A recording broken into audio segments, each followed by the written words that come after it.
Cheikh, il y a un court extrait qui semble déformer vos paroles en disant que le vote est permis. Pourriez-vous clarifier, s'il vous plaît?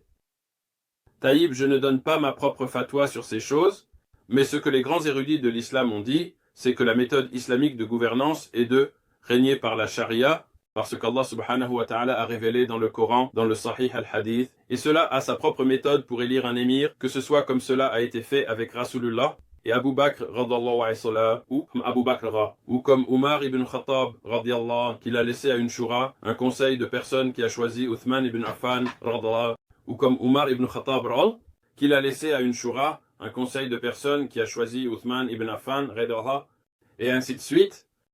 Donc, cela signifie que c'est un système qui est utilisé dans la charia. Le vote, tel que nous le voyons aujourd'hui dans la démocratie, c'est là où fondamentalement les hommes font leurs propres lois et peuvent changer n'importe quelle loi. Ils peuvent rendre le mariage entre un homme et un homme légal ou illégal, marijuana ou méthamphétamine ou une clinique ou quoi que ce soit.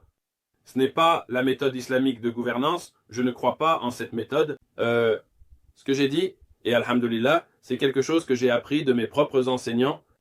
Et le Cheikh Mohammed Saleh, je veux dire, a une très belle fatwa à ce sujet, qu'il y a certains moments où vous avez un muscle, où vous avez un besoin trop pressant, là où le préjudice pour l'Oumma est tel que vous devez vous débarrasser de ce préjudice.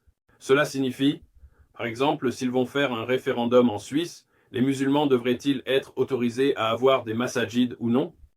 Et ici, si vous restez juste sur la touche et que vous laissez les anti-islamophobes ou les personnes anti-islam faire passer une telle législation, cela causerait un grand préjudice aux musulmans qui vivent là-bas. Et il n'y a aucun moyen de l'arrêter. Alors, si vous votez dans ce référendum pour arrêter ce préjudice, si vous en avez la possibilité, alors il y a un jawaz, il y a une permissibilité, et le Cheikh Ibn al-Taymin a expliqué cela en détail.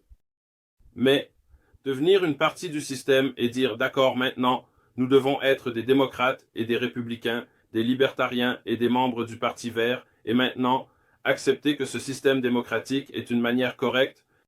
Au-dessus de la charia, cela serait quelque chose qui exclut tout le monde du cadre de la foi, qu'Allah nous protège tous. Donc il y a un endroit où le vote peut être permis en raison d'une maslaha pour l'Oumma, un besoin pour l'Oumma, mais cela ne doit pas être accepté. Nous ne pouvons pas dire que c'est la bonne façon de gouverner. Au contraire, nous disons que ce que les lois divines ont dit sont les bonnes manières. Suivant. Avez-vous des questions qui nécessitent des réponses? Alhamdulillah, c'est une excellente occasion pour vous d'obtenir des réponses à vos questions. Beaucoup de gens nous envoient des questions sur la fondation One Message et cela nous submerge, donc nous avons créé cette chaîne juste pour vous.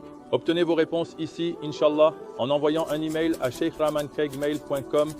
Donc, tout en un mot, Sheikh Rahmanka, sans espace, sans point, sans tiret, rien de tout ça, à gmail.com.